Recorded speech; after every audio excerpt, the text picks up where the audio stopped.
joined us this evening for our signature speaker series of science, and we're grateful for the Natural History Museum to provide our speakers, and it just has grown and grown, this effort, and we're so proud of this whole entire series.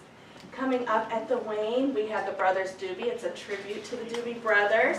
We will have Uptown coming, which is an amazing group, and a Partner in the Arts event right beforehand in April. Please check out our website at waynetheater.org. Our Grand Gala, where we are kicking off our 100th and 10th anniversary, will be on June 6th. We're going to close down the block, a wonderful celebration. We hope that you'll save the date and come and join us for that. This theater is yours, and you're the reason that we're here, and we keep going day after day, and I cannot thank you enough. At this time, I'm going to invite Joe Kuiper to come and introduce our speaker.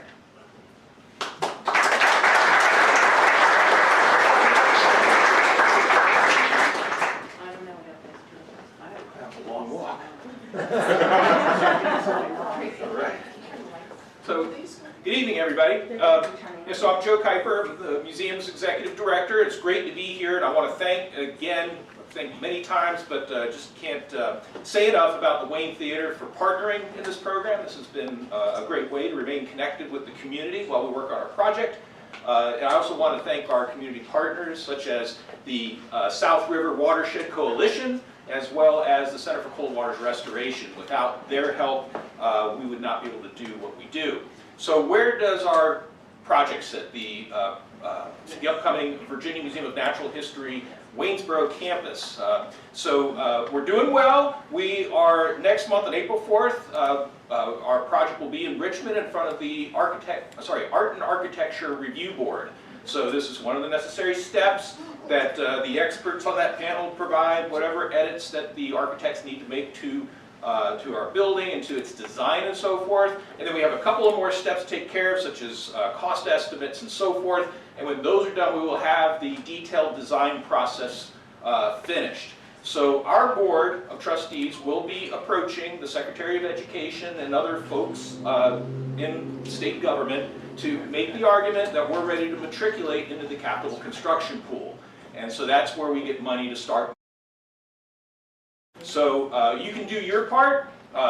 Tell your elected officials, your local delegate, your local senator that you support the project. You want to see this branch campus here next to the South River Preserve on the east side of downtown. And you can talk about all the wonderful benefits that there will be, both educationally and culturally locally, but also economically from a tourism standpoint as well. Make that argument. Make sure that they know that if they give us their support, they're making a very safe choice because you've got their back. So please, please reach out to them, and we're going to make that request for the next General Assembly session. And if all goes well, we'll put the golden shovels in the ground summer of next year. And then we'll start. So I've been working on this for 13 years now, right? I'm eternally optimistic, right? So, but this is the way it should go. We are ready. We are in the queue, and I do believe our time is now. And it's time for us to get to that point and for this community to get to that point. So thank you for everything that you're doing. I see you all, many of you at all of our different functions, at the events we throw and so forth, and we want to continue to see you there as well. Let's move on to tonight's speaker. I'm very pleased to have Dr. Ángel García, who is Assistant Professor of Geology at James Madison University. So he's got a tremendous background. It's really cool to read about. He has passions that are related to ethnogeology, which I think he'll get into tonight, cave and karst science, place-based education, and also he has a passion for attempting to increase the diversity of people who get into the geological sciences. He has an undergraduate degree, and I hope I don't mispronounce this on hell, but he has an undergraduate degree in Puerto Rico at the Universidad Ana G. Mendez, formerly known as Universidad Metropolitana. Did I get? All right. Okay. Thank you. And he also then went on to his graduate degree in geology at the University of Vermont, and then for his PhD at Arizona State University, where he got his doctoral degree in geological sciences. And he's been an assistant professor at JMU for the past about 5 years or so. In fact, I think I heard you say something about you're coming up for your tenure. Yeah. Ooh boy, that's awesome. So we'll give you the best wishes for that. So with all that information, let's go ahead and give a warm welcome to our speaker tonight, Dr. Ángel García.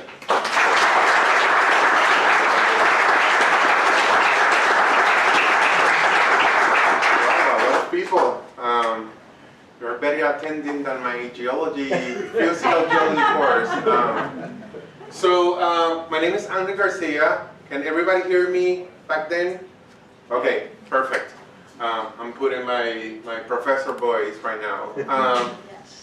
I was asked to, actually I was in the middle of field work in Mexico when I got the email from Joe saying, could you give us a public talk, a public lecture in this, whatever is your topic of choice, and I keep thinking about, should I do it in paleoclimatology, should I do it in three-dimensional cartography, should I do it, why should I do it? And a little bit of reflection before answering that email was, what a great way to meet people and increase your level of humanity by exploring caves and the communities that bring within it, right?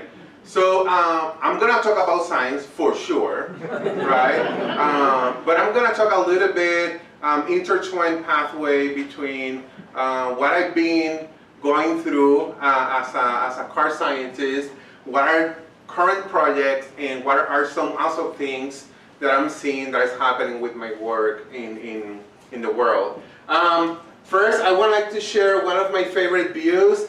This is in the National Park Los Aidices in Dominican Republic, and this is just one of the many small islands that are in that bay. There are like 200 or 300 islands of those, and here you can see the flank margin caves. Basically, those are where you have the intersection between fresh water and really salt water getting mixed up and forming this aggressive dissolution and expanding into a cave. It's really cool stuff to see. And really hard stuff to map too, right? Because the shape that they have, they look like lenticels, like bubbles, like squished bubbles. Anyhow, I'm gonna follow up with this presentation that the last speaker gave, Will Arnold.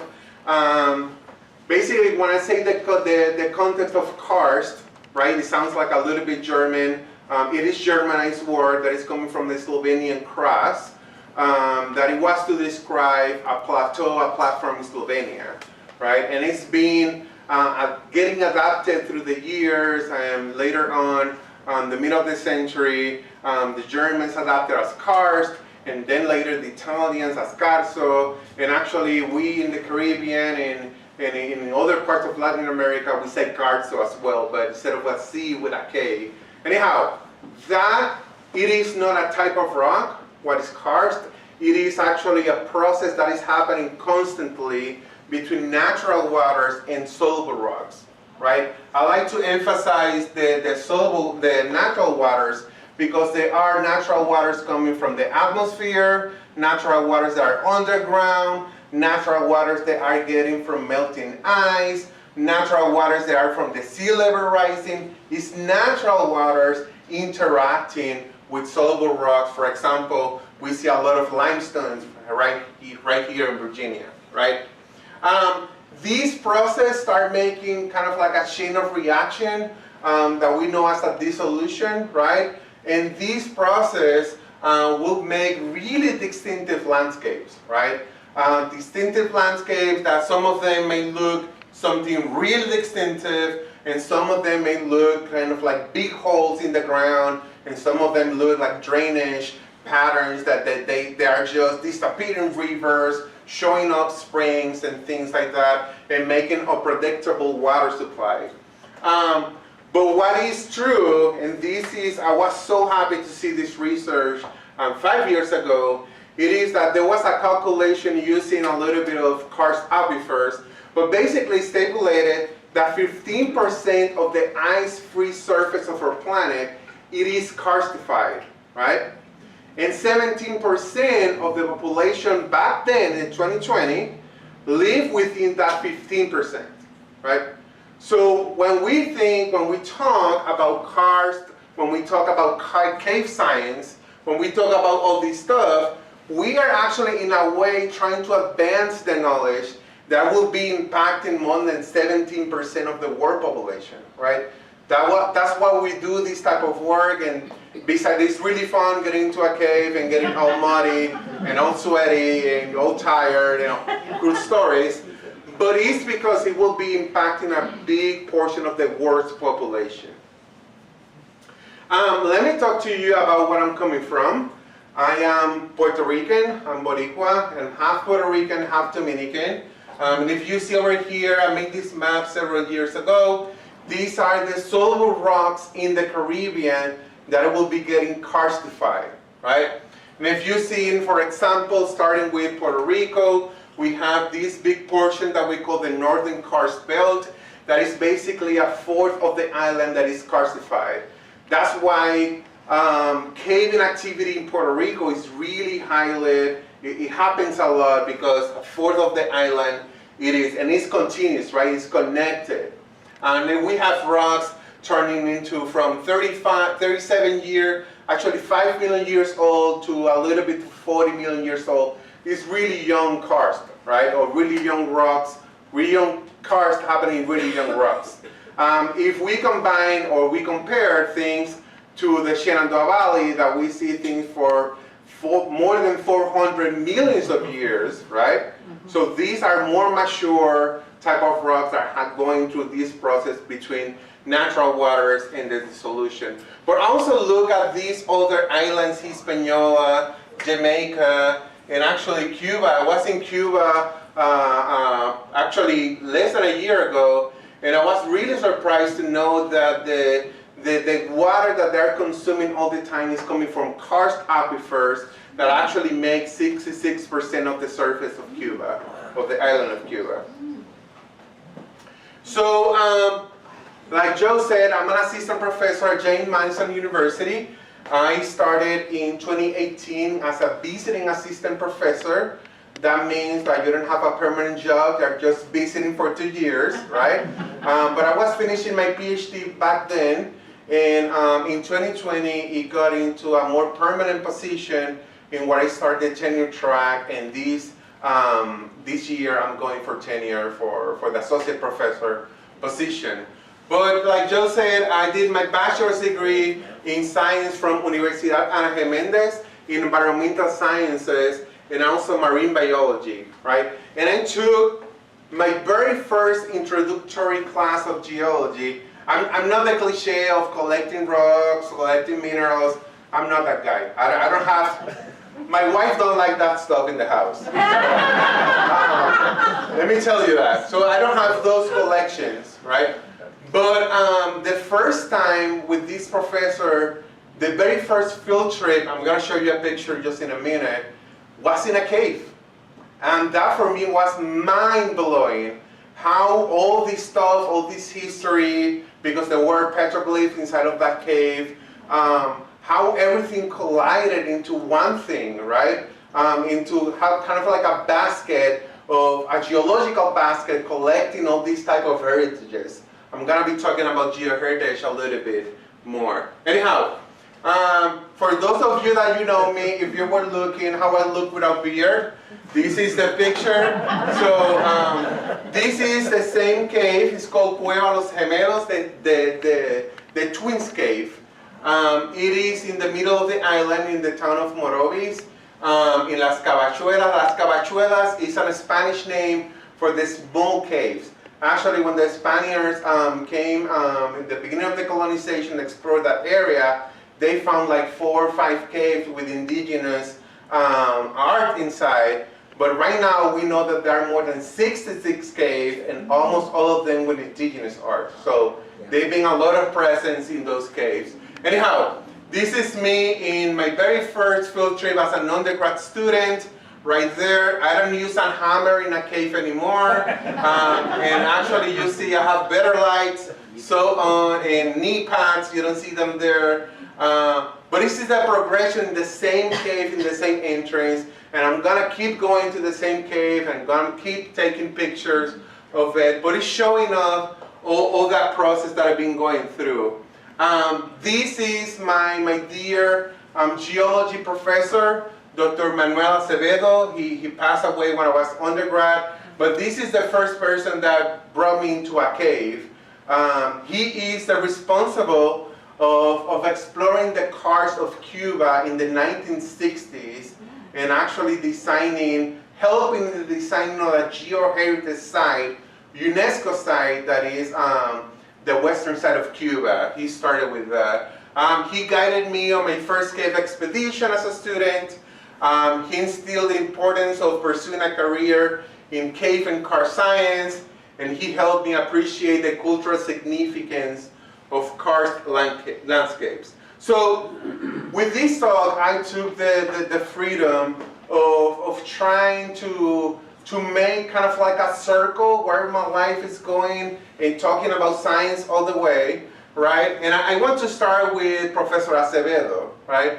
Because we're gonna be going back to him. We're gonna be going back to Cabachuela, the same cave that we started in the first picture, and we're gonna talk a little bit of stuff, right? So in my master's, I didn't do anything related to cave. I was doing aqueous geochemistry. What the hell is that? Yeah, I'm gonna tell you what is that.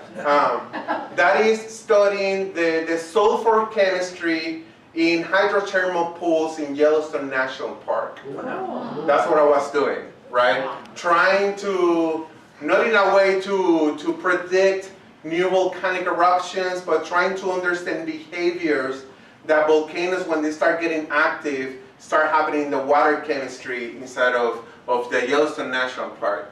And in my PhD, I did it in geological sciences, in ethnogeology, in biogeochemistry. So basically, I was trying to understand how some bacteria are getting energy by munching, by eating a little bit of the elemental sulfur that are in the hydrothermal pools.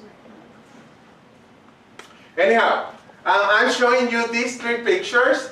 The three of them are in the Dominican Republic, and they have a really strong message.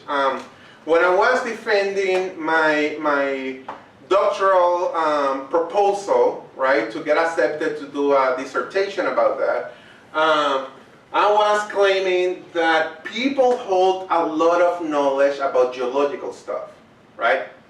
There is a big draw of knowledge, or a big domain of knowledge that all of us, when we spend a long time interacting with natural resources, that we develop as a culture, as a community, right?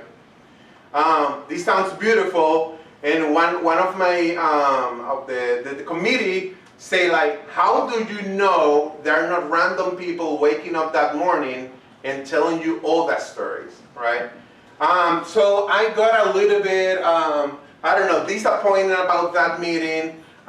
They say, I mean, you're granted to continue, but this sounds a little bit, I don't know, like tree hogging and things like that, right? So I started getting advice from a cultural anthropologist and a field ethnographer who was telling me about something that is called place theory, right? This is really, well-developed scientific framework that is combined in environmental psychology, cultural geography, it is in environmental engineering, in a lot of fields, right? And what that is saying, it is that some people who have roots in so many places, they develop different perspectives and different type of observations about the surrounding world. And actually this is a quote from Creswell, one of the leaders in this field in 2014, that he's saying place is also a way of seeing, knowing, and understanding the world. When we see look at the world as a world of places, we see different things, right? I'm showing here, this is the picture of the first article that I wrote about ethnogeological knowledge, culturally framed geological knowledge, and this is the the door that have been opening all these amazing opportunities that I've been having through the years. But let me explain it to you. So, obviously you have a stack of pancakes here, right? Everybody can see that. Let's imagine that the plate, it is a location in our planet, right? It's a physical location in the surface of our planet. And actually, if I'm looking right from here, from the top side, I can make the interpretation that that piece of butter over there, it will be exactly the pinpoint in that location that I'm studying, right? In the same analogy, right, that I'm looking from the top, I can see one point and one disk. I don't see the thickness of the disk, I just see a disk, right? And then I just see the plate. Is everybody seeing that idea? Right, you're seeing the stack of pancakes, flip, and you're seeing just butter, one disk, and a plate, right? So, the place theory says that actually, that disk that is coming from the top, when you flip it, it is a stack of knowledge, right? A stack of knowledge of different pancakes that may have the same type of diameter in the disk, but actually have different flavors and different meanings, right? For example, like natural resources, archaeology, family history, education, geology, tradition stories, tradition, economic, value, and so on, right? So when you start looking at places as a conglomerate of information, now places start getting interesting, right? Because they have way more information that you can ever find in a scientific article. There are different type of knowledge that really well observed, really well developed, but they have different language, right? He's trying to explain, for example, I got disconnected. I know you did. I don't know why, but we're gonna get help soon. But he's trying, let me explain this to you. He's trying to explain that ocean currents are conveyor belts that are distributing nutrients, salinity, temperature. That's why the poles doesn't get too frozen. That's why the equator doesn't get too hot. It's because of this distribution. But how do you explain that that ocean currents are distributing this to a person that haven't never seen before a conveyor belt, right? They need to develop the language, they need to develop not the language, but the knowledge, the familiarity, the framework to explain that observation, right? And this is what I'm looking for all the time, right? I'm looking to these distinctive frameworks that are describing basically different ways of understanding our natural world. So let me go back to that first image about cars in the Caribbean.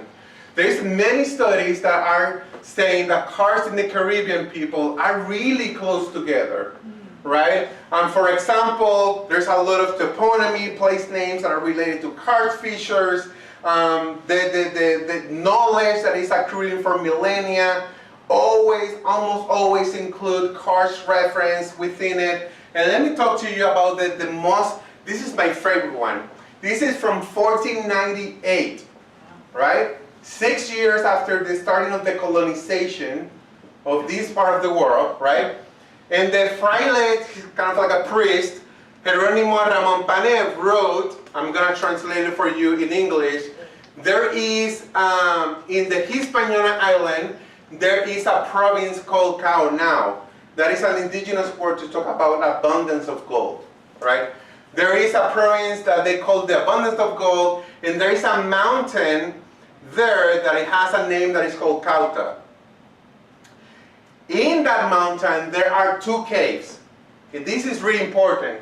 There are two caves. One cave is called Casibajawa, and the other cave is called Amayaona.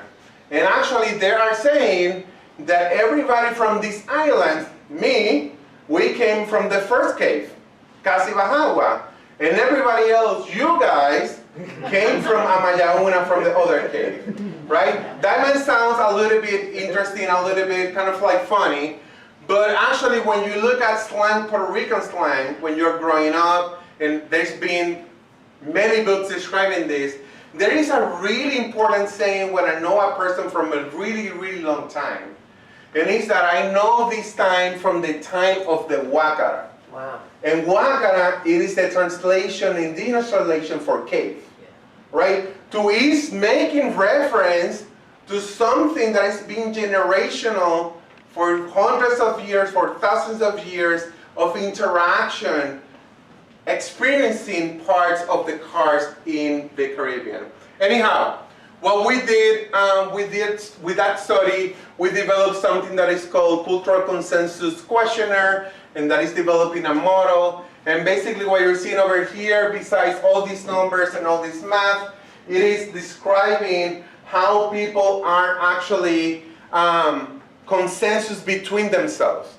So basically this figure is describing to that person of my committee that nobody woke up that morning and told me a random thing, that actually there is a body of knowledge that is existing about this specific topic and is shared by this whole population in the Dominican Republic and Puerto Rico. And we start developing something that is called conceptual key elements. I'm not gonna get so much into it, but what I'm going to say it is, there are multiple ways of making observations of the same thing. That's the whole theoretical framework of ethnogeology. And this was well received, and I got so many invitations to so many places, and so many invitations to write proposals and to write papers, because it was kind of like, oh my God, people think, right? Yeah, people think, and they accrue knowledge, and they might not report it scientifically, but they are able to report it, right? So in that same train of thought, my colleague, Dominic David Chavez, in 2018, made a study understanding what are, when we talk about climate change and communities, actually we come back that scientific researchers do kind of like a extractive model in what they get information from those locations, those communities, and just live with it and never come back, right? With that idea, let me put you, this is a NASA satellite image from 2017. This is the Atlantic Basin. This is Hurricane Katia, Hurricane Irma, Hurricane Jose. Around here is Hurricane Maria, right? This is not Photoshop. I'm terrible at drawing. So this is not me manipulating any pictures, right? On September 9th of 2017, Maria made landfall as a Category 4 hurricane, accompanied by rainfall exceeding the 1/4 meter, triggering over 40,000 landslides in the whole island. 40,000, right? So look at this place. Where is this? Cabachuelas, in Morovis, right? Yeah. This is a sinkhole, and mostly it's kind of like a depression that you have all the caves. If you're thinking about three-dimensionally, you have most of the cave over here. Maybe the cave that I'm taking pictures from all this time is over here. And this is me and my colleague, Ángel Acosta Colon from University of Puerto Rico at Arecibo, taking a drone picture. He was showing me, after Hurricane Maria, how much water was in that community, right? Let me go back to the definition of karst. You make unpredictable drainage passages by this interaction of natural waters and solution rocks, right? And by dissolving the rocks. So never in the history, oral history, or actually formal history of the community, we have all that amount of water. Like people from the community were swimming, getting into the pools, and jumping back again into the pool. And it stayed like that for many, many days. So we started this idea about training people of the community, of that karst community, by developing their own map of what was in danger, what was in hazard for those communities, right? So basically what we did is we trained them how to make these hazard maps and also to include all the knowledge that they want in order to make these places vulnerable in case of other cases of hurricane coming. And actually that was a couple of years ago. Look at this image. On July 2nd, 2024, that was the first hurricane. That's super early for a hurricane to be happening in the Caribbean. And actually we got approached to construct an article that it was talking a little bit more of the lesson learned from that proposal that we got funded that was called Empowering Community Through Citizen Science. So I got here, and this is when it started getting fun. I got here in 2018. This is my what do you call that? The first day school, something like that. So in 2018, and a couple of months, maybe a year after that, actually we are a little bit transitioning from 2019 to 2020, a couple of years. I got money and I decided to buy a LiDAR scanner, right? What this does, this is a scanner that shoots pulses of lasers, 300,000 of them per second, and start making a three-dimensional interpretation of their surroundings, right? So for example, if I have the LiDAR right here, and I'm just walking down the hall, I will have an interpretation, a three-dimensional interpretation of what are the spaces that we are, and actually the people that is within it. It's really, really cool. So I reached out to Grand Caverns and told them, hey, I got a new toy. Would you like to let me practice in your cave? And they say, sure, show us how it is. And I go over there, I show them how it doesn't even look like a camera. It's that weird thing, right? And I show them how it looks, and they were like, oh, and how long it will take you to make a map of the whole cave? And I say, a whole year. This will take me a long time. And actually, what happened in real time is that it took me 10 minutes and 42 seconds to make a whole map of Grand Caverns.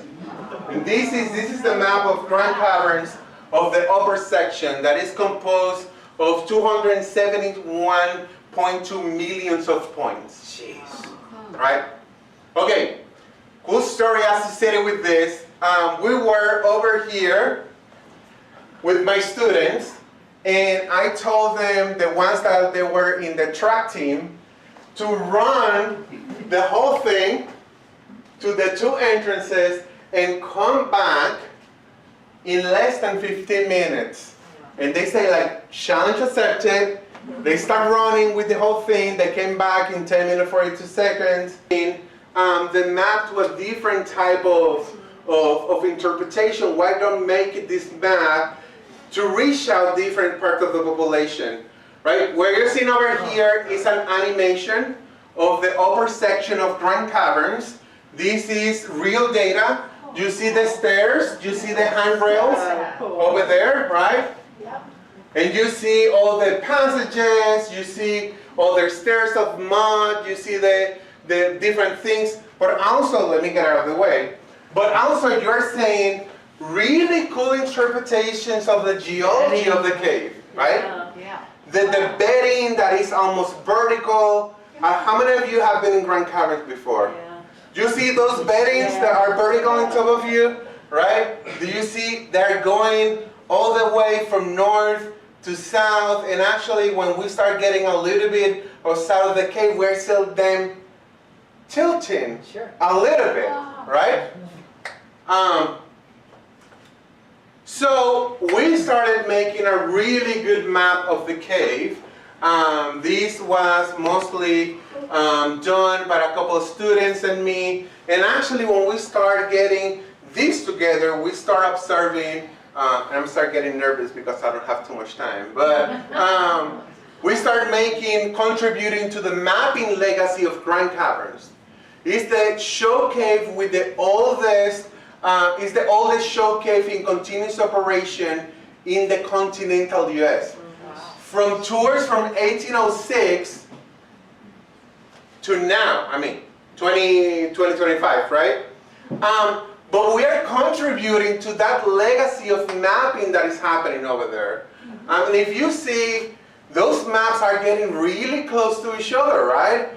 It's a really cool interpretation what so many cavers are doing about that cave and we're doing it. And we start talking about why not making Grand Caverns, actually Cave Hill, as a geoheritage site. Remember that analogy that I told you about? Caves are kind of like a basket. They are collecting different heritages. They're collecting geotourism, conservation, signatures inside of that cave. They are hosting research, education. This is one of my good friends, Rick Lambert, that was going to the lower section that we started mapping the first time over there.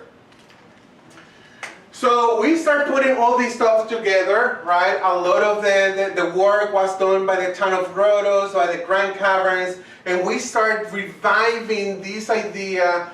This needs to be recognized in the whole world, right? These whole caves, and we start putting these whole programs. My students start making maps of different caves at Cave Hill. That was really cool idea because now, in difference of me, they geo-reference the cave. They have the orientation when they go inside of the rock, right?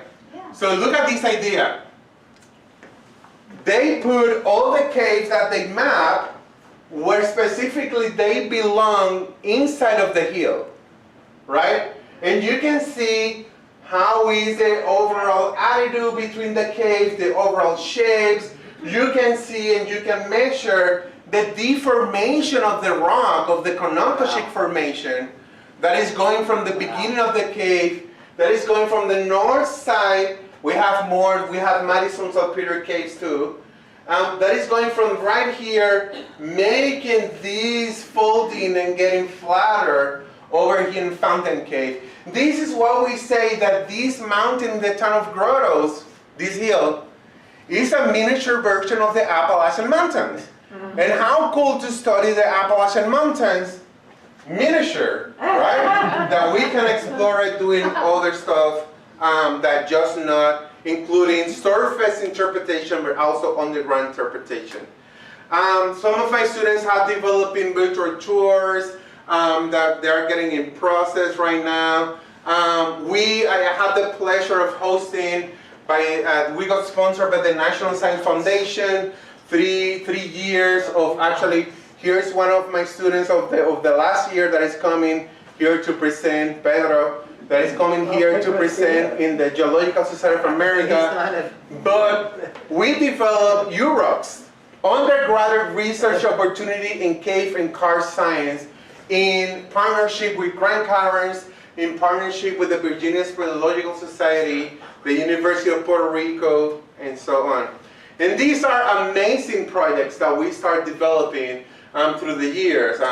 Students flying drones with LiDAR on top of the hill, also mapping Butler Cave, developing really cool stuff. And here's one of my students from last year, from this year, from the summer 24. What do you think she's holding in her hand?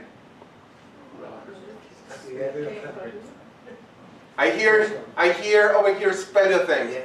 What type of speleothem? Can't tell from the cross section. No, it's got layers. I know, but it's a speleothem, but it could be a stalactite or stalagmite. Let me move. Let me hold you there. Okay. It's a really cool thing that you have seen often in Grand Caverns, but you never touch it because it's unreachable. Oh, it's a shield.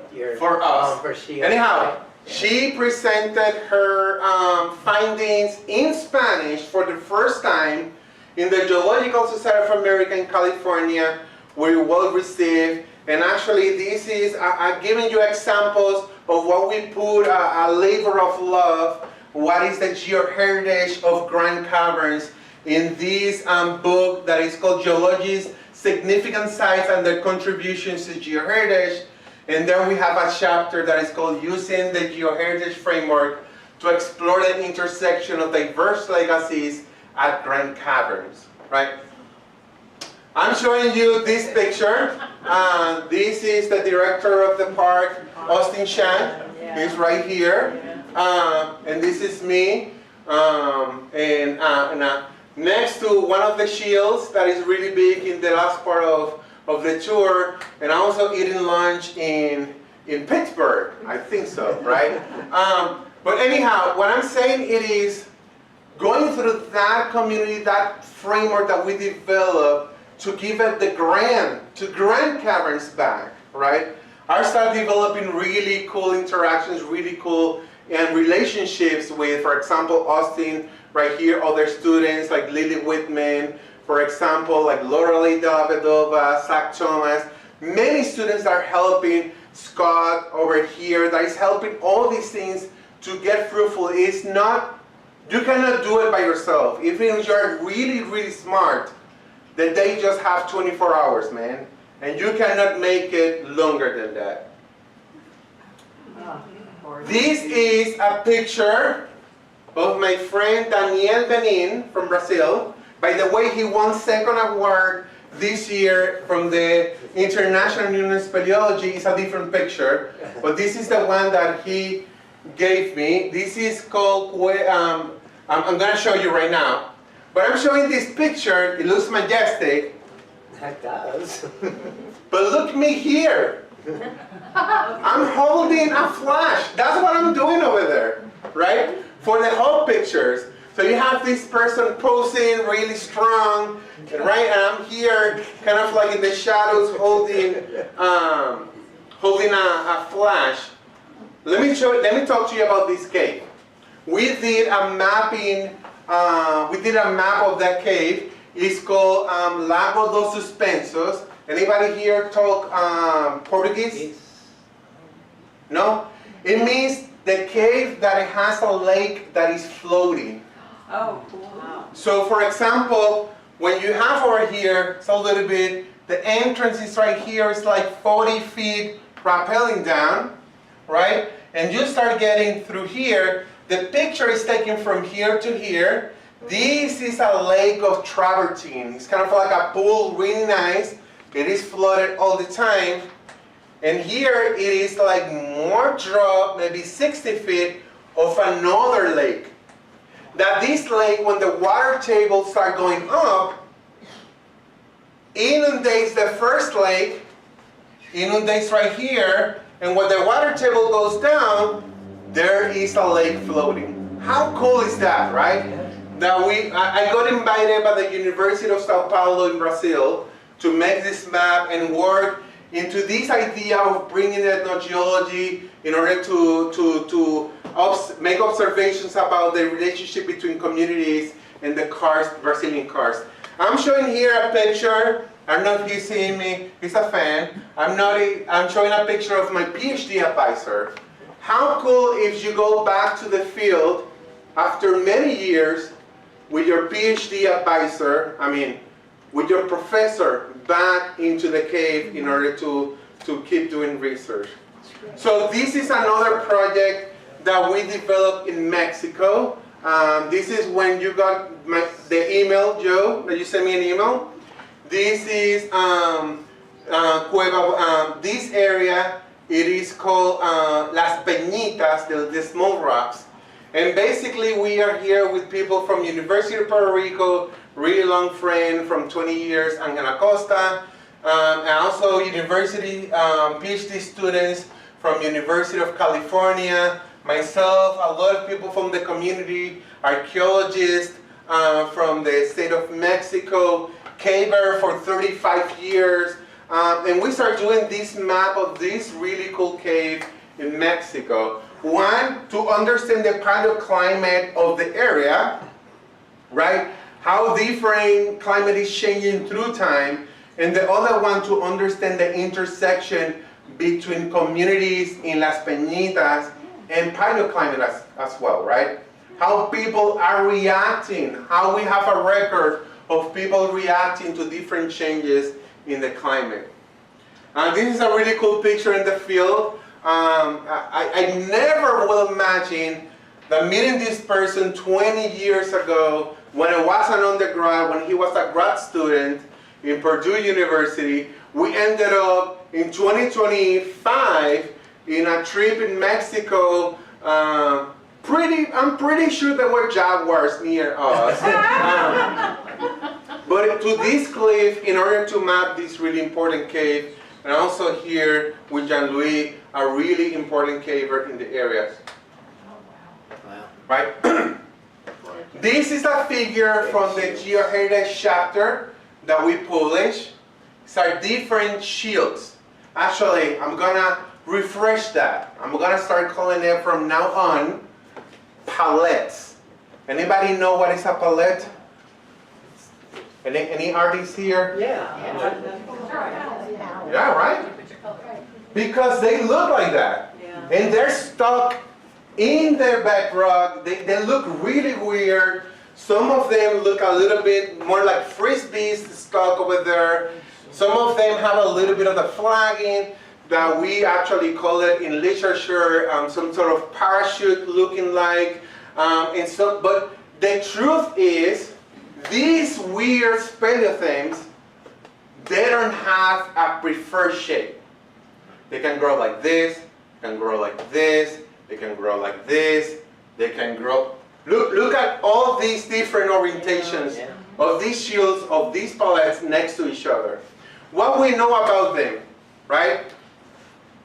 They are two oval discs that are close to each other and separated by a hairline fracture. That's what we know, right?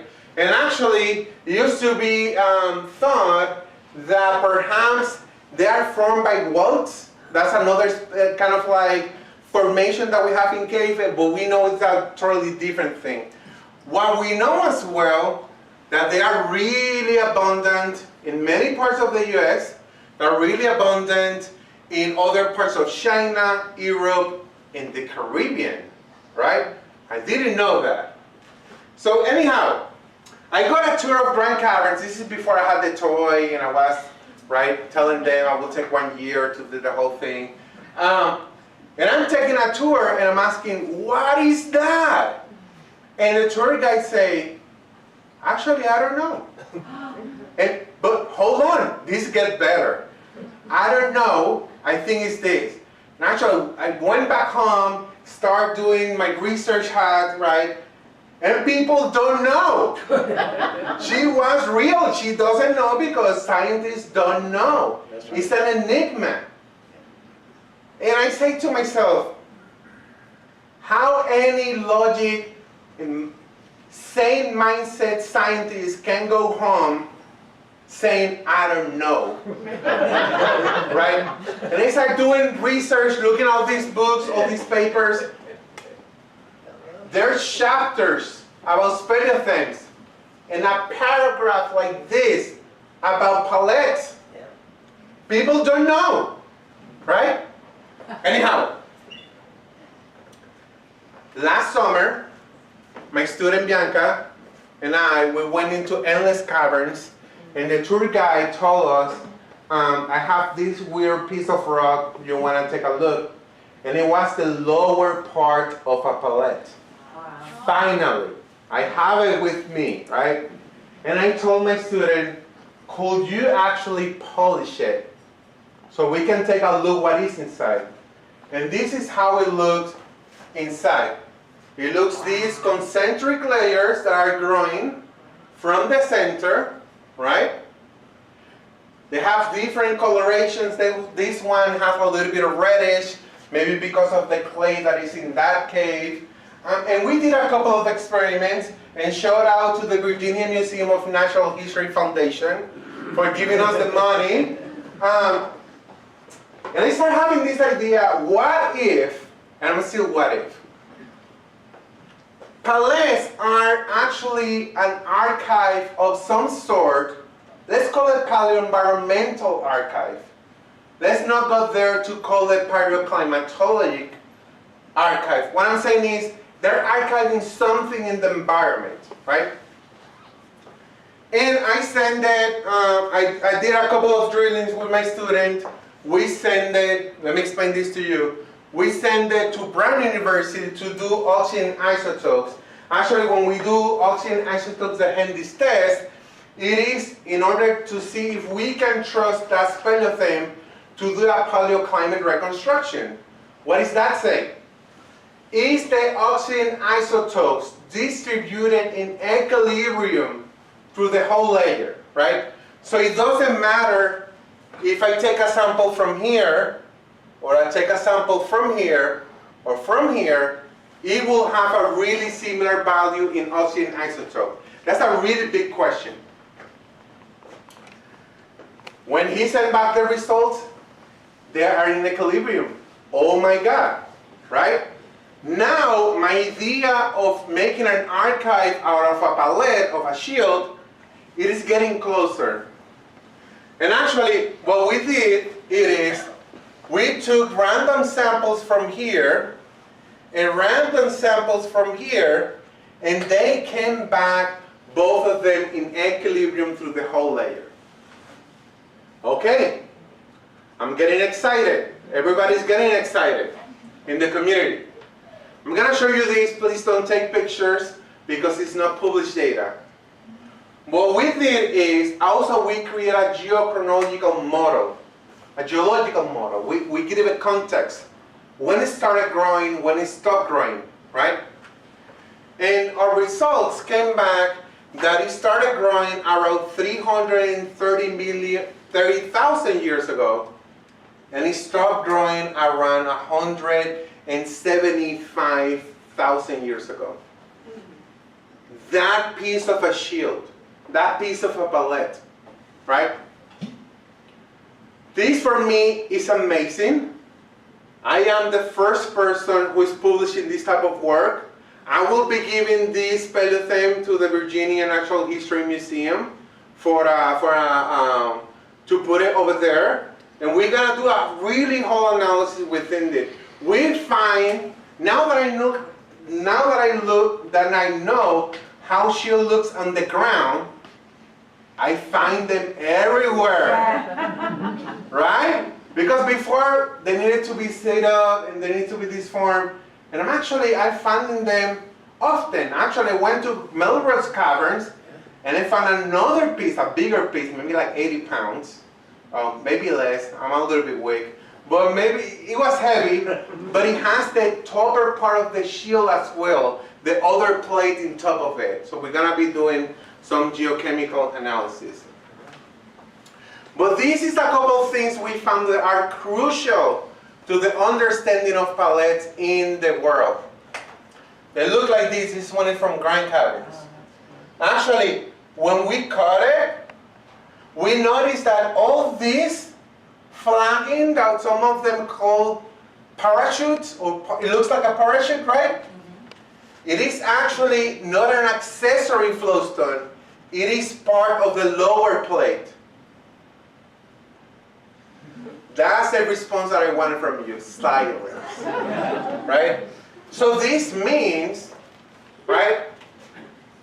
This means that palettes are perhaps not a combination of a couple of things together packed up, and that's just growing really weird speleothems with just a couple of components that we will see.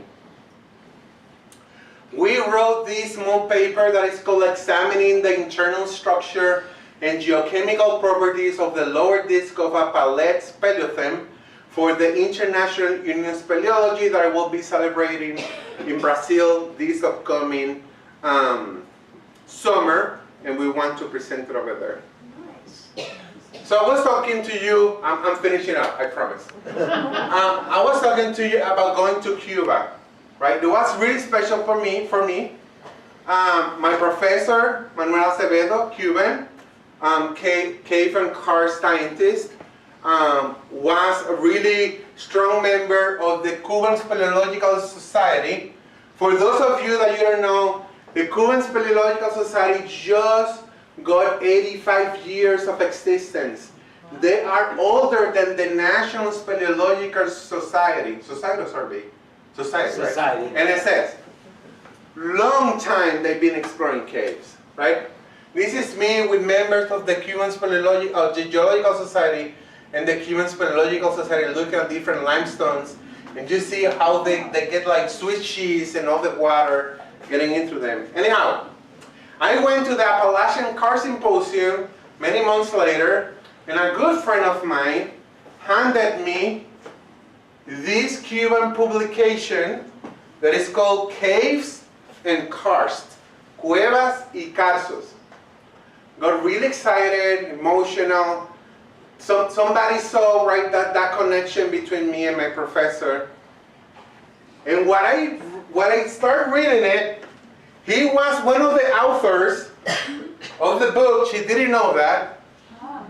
And he wrote, no one paragraph, 2 pages of palettes.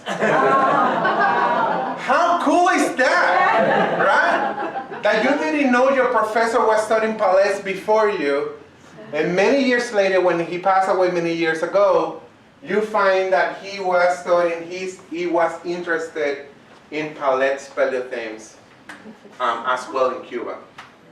Anyhow, these are different pictures. We've been creating community and experience humanity with Harrison High School schools, with my professors, friends, JMU students going to the Bahamas, Phil Lucas, really old cavers in the valley, and that's it. Any questions? 5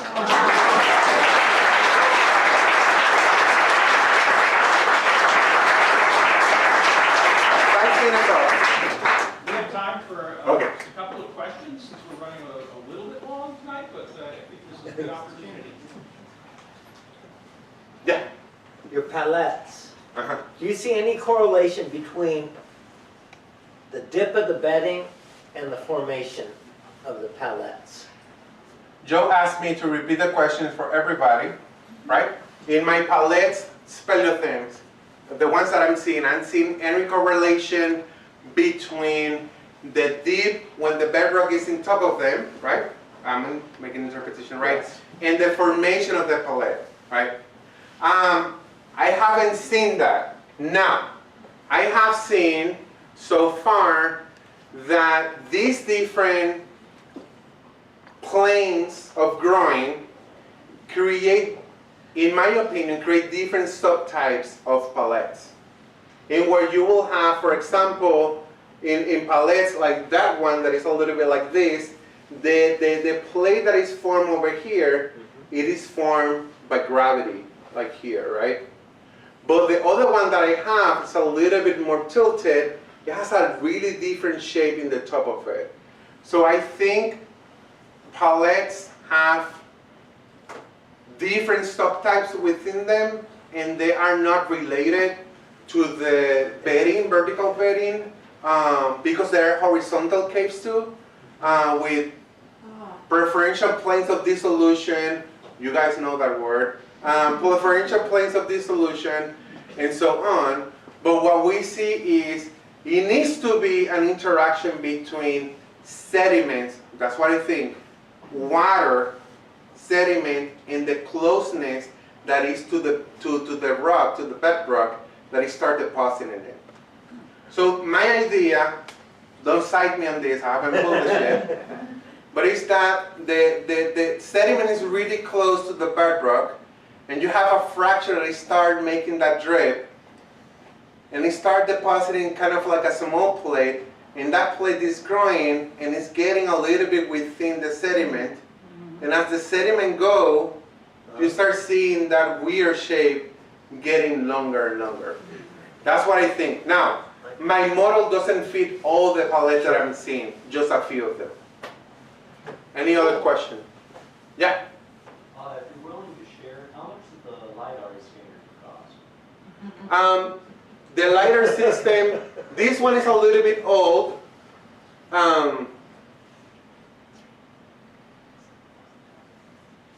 This one is a little bit old. We purchased it, JMU discount at $55,000. But I think right now it's maybe, these things are coming really affordable. I mean, maybe not this one, but actually my phone, that is an iPhone 12 Pro, it has a LiDAR scan on it. Wow. Yeah, and this is really old. This is like 40 or 5 years old. I mean, for a phone. But it's not For a phone. 300,000 points Exactly. per second. This one, what we are looking is that this technology is becoming more available because it's not just a LiDAR that is shooting points. It is SLAM technology that is actually constructing a trajectory map within the software so you can move with the scanner. In the past, you have these highly resolution, possibly closer to 1 million points per second, right? But they're stationary. If you ever making a map of this, it will be from here, all the points, maybe from back there, all the points in the front. But with this one, we just can walk through the cave and having all the map. Yeah, right? Go walk through the lower section of the ground with $55,000 in your hand. There you go. Yeah. So, if you're inside the cave, you have all the lasers. Is there any technology that can go from the outside of the mountain and say there's a cave in there? Is there anything available like that? So there is research going on right now using resistivity as a geophysical method to trying to understand porosity and permeability within the bedrock to make interpretations of what is under there, right? It's not gonna be seeing the shape of the cave, but giving you interpretations that there might be a passage over there. And I think I have the greatest example. We got a farmer 2 years ago that called us. He has on his farm this patch, circular patch, that's all the time weird temperature than the rest. When it snows, that circle doesn't have snow. When it has corn, nothing grows over there, right? And we start making a look and doing a little bit of infrared with the drone and find a difference in temperature. And my colleague, Dr. McGarry, ran a resistivity line, and he found kind of like a shape of high porosity, high permeability, and perhaps that could be a sinkhole developing in his farm, right? So that you will be seeing, you're making interpretation about that. For those of you that you guessed, we start looking at historical pictures, and that circle has been there from the 70s. It hasn't getting bigger, hasn't getting smaller, different shape, it's just the same place all over. So, Yeah. We have a cave on our farm. Yeah. And we have sinkhole activity around it. It's not accessible at this point for us. So is there someone I can contact who would be interested in looking at it? This gentleman over here, Josh, and Casey over there. I just don't, and I don't know. They get excited about holes in the ground, so you can But yeah, we have a very interesting spot. they will be able to look at it. Yes. Yeah, I'm curious if, like, in your interaction with the caves locally, if you've come across, like, indigenous story or history, either, like, history or contemporarily, what people's relationship is to these caves. Yeah, I one of the creation story from the Monacan Nation shares that it's a cave that is really important for them. I have a relationship with the Monacan Nation to scan a couple of things, but they never have invited me to scan a cave. The cave that I have been scanning myself with helps of other invitations of others don't have any indigenous indigenous remarks or history within them, which is really different. I can explain why, right? In the Caribbean, we don't dig up for caves. The caves are just there. We access them. They have a lot of indigenous art because everybody can access them. Here we see many caves that are dig up caves, like somebody digging them up. So it will be 1800s,